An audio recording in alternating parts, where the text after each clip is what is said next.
kumakanta po yung kapatid ni Madam.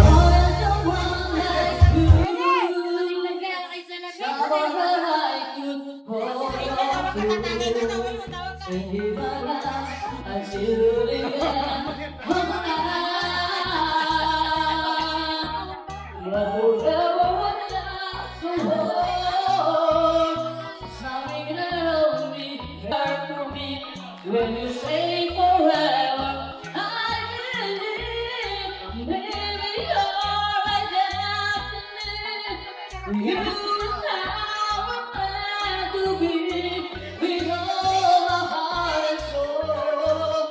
I give my love to have you know, and as far as I can see, you're always meant to be. I and baby, all it is just a little bit. So baby, I believe the power of love.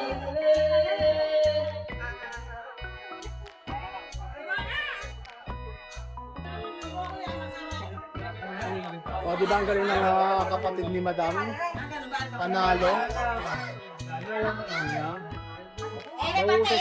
Mahusay silang kumanta. So, ayan po, dire-diretso po ang mga pagkain. Arya ng arya ang mga pagkain. Habang si Juana andito lang. Opo. Maraming tao.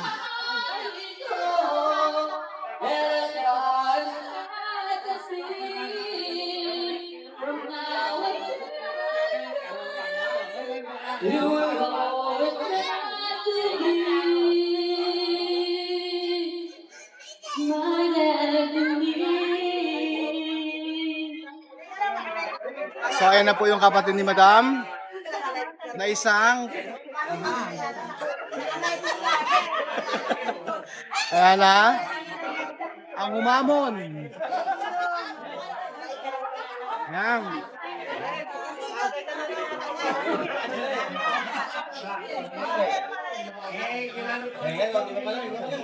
How do you cook for me? Oh, galing. After the summer's heat, how do you reach the sweat? After the body's heat, how do you turn your eyes on the romantic face? How do you block the sound of joy? You know anyway. Oh, I really shouldn't know by the time you told me home. By the moment in your eyes, you were passing me goodbye. By the tears in your embrace, the expressions on your face. And I feel myself, so nice to be, alive to be, it's a city. Okay, kung makailan? Okay na, okay. At ayan po. Nakadala si Madam.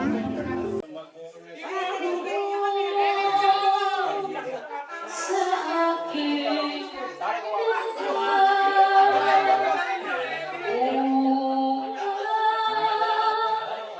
salamat na ako, bawat nakataon, ang bibigin ko'y ikaw.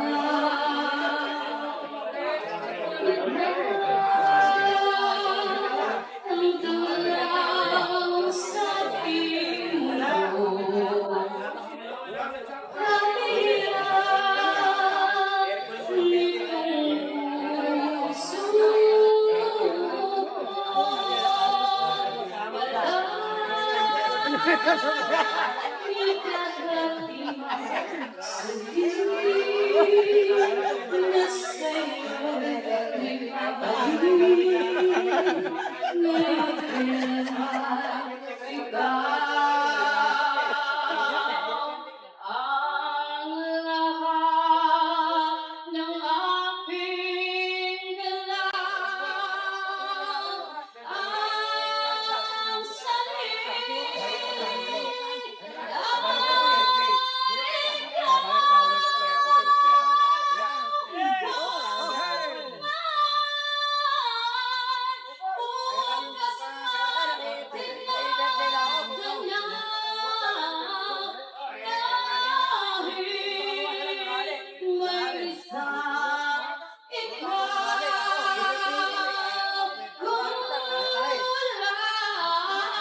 Bawat sandali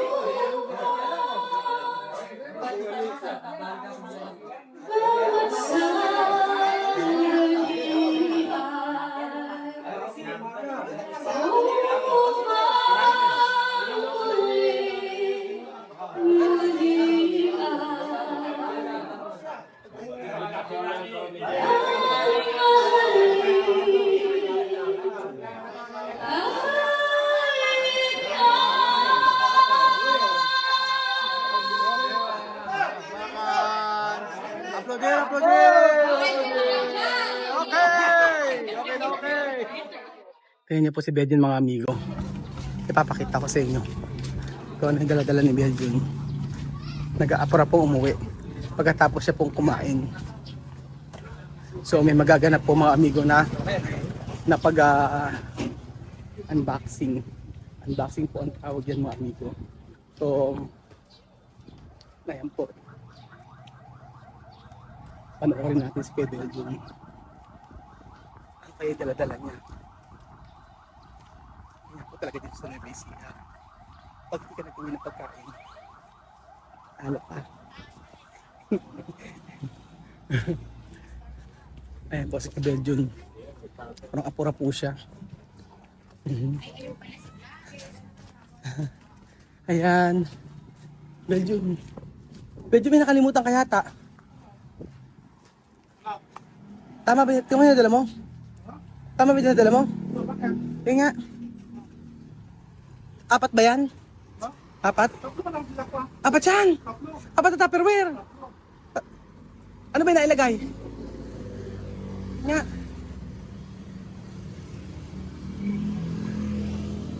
Bakit? Oo. Yung tama ba yung nahingi ko? Baka mali eh. Bakit? Tingin ko nga. Kahit tas naman ano. Yun ang tatlo ba tatlo? Ano naman nun? Ikaw may manitan na ganda na. Nakakatawa naman. Pwede na lasing yung Bedjun. Ano? Tara ko lasing. Ano lasing? Ito para magtataka. Natatawa ako sa'yo. Bakit? Dala-dala mo pa yung money. Pinadala ni Madam. Aray. Pinadala ni Madam. Dinardin niya dala si Juan. Nakalimutan yung padala kay Axel. Kay Rain.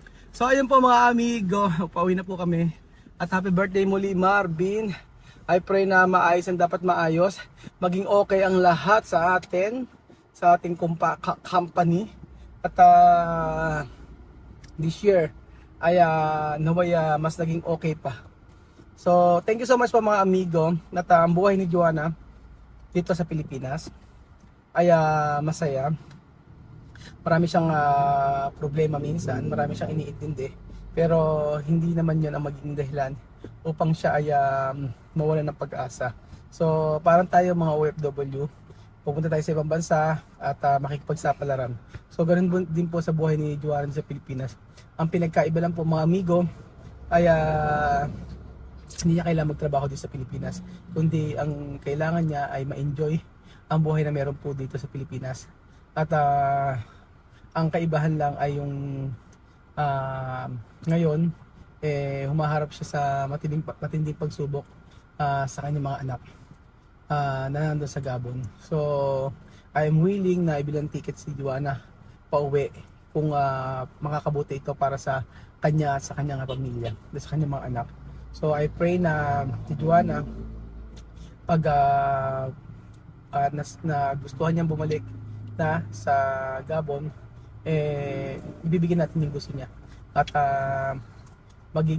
susupport tayo sa anumang nais niya sa buhay. So muli, maraming salamat po mga amigo sa panunod ng episode na ito. At isang bagay na natutunan ko kay Joanna na maging matatag anuman yung kanyang dinadalang problema sa kanyang pamilya sa Gabon. So thank you so much po mga amigo at God bless po.